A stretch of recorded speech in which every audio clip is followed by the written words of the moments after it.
What's going on, guys? Gomes here, back again on another MLB The Show 20 Diamond Dynasty video. Mini news update, couple things to talk to you guys about, some new diamonds being revealed, and some really cool news that we discovered last night that hopefully should be quite revealing of the future for this game. So before we get into this one, as always, make sure to leave a like down below. It really does help out the videos a ton. Subscribe if you guys are new. Gonna put out a lot more tips and gameplays coming soon. Big week of content, player of the month, and the following week, 4th inning program, so a ton of stuff to cover. Let's get into it. So on Twitter, they did reveal a brand new diamond that's going to be featured in the May player of the month program. That is going to be 88 overall Derek Dietrich. Pretty interesting, being that he was only in 85 last year, so he is getting significantly upgraded. Here are his stats from his 85 overall card last year. 120 power against righties is clearly the standout.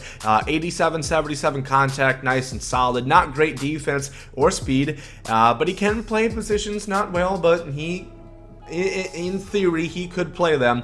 I would imagine what they are going to upgrade is probably his fielding a bit, maybe his speed, and his power against lefties and vision. +3 overall. I don't know how much that really could be affected. I don't really expect them to touch his contact or power that much. More so power against lefties, vision, and fielding is what I would surmise. So he is going to be coming. I also do want to mention this. In all my videos talking about May POTM, somehow I skipped over Lance McCullers.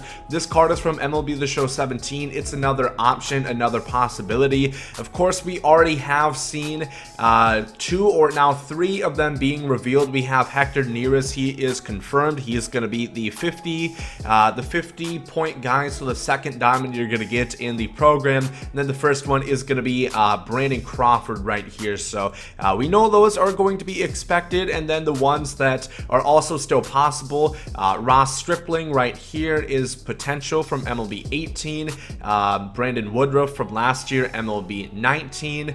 Then also Alex Wood, and then the Lance McCullers that we had already went over, both from MLB 17. And then, of course, the Lightning Diamonds, it will be either Josh Bell, Carlos Correa, or, of course, Justin Verlander. Let me know what you guys want to see as far as that goes. Pretty interesting. I'm definitely rooting for Josh Bell. So that covers that part of the news. And now let's get into something that I was doing some investigating on last night. So somebody had mentioned this to me before. I don't remember who, but they thought that there might be 5 new legends coming into this game, because if you go into the rosters right here, if you go into the Long Ball Beast or these other fake historic teams, there's actually a couple generic players on here. And that would lead you to believe that they are vacated spots open for new legends that are going to be coming.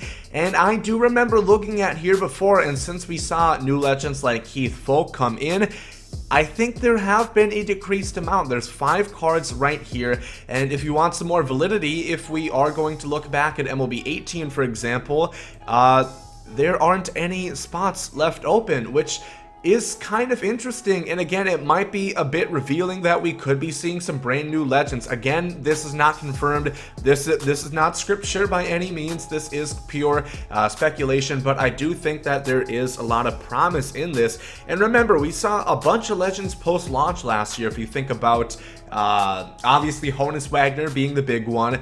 We also saw Tommy John. He came later on in the year.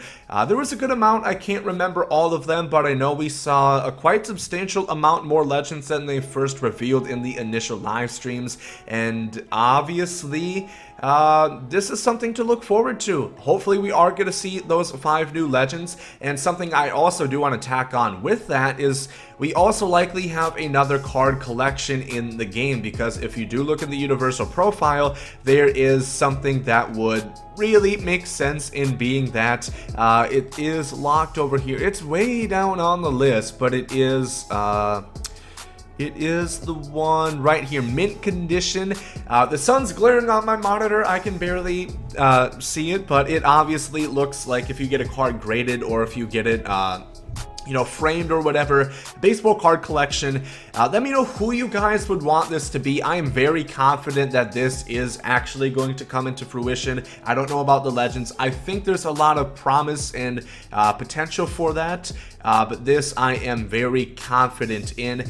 I hope it's not Honus. It makes sense why it would be Honus again. It would just be, it'd be a real slap in the urethra for a bunch of people to not be able to get him 2 years in a row. But that's pretty much going to do it for this news update. I guess one other thing I want to talk about, still do expect that there is going to be a stub sale. Keep that in mind. If you guys have any questions about Matt Kemp, because tons of people ask me in stream, I would say sell him. I don't think he's going to be affected that much by the stub sale. I think his card price is going to start to come down in the next few days. I would recommend selling him. That is my opinion. So do that with what it does in May. If you guys did enjoy this quick little news update, make sure to leave a like down below. Thank you for watching. Hope you guys have a great rest of the day. Thank you, some Saudi.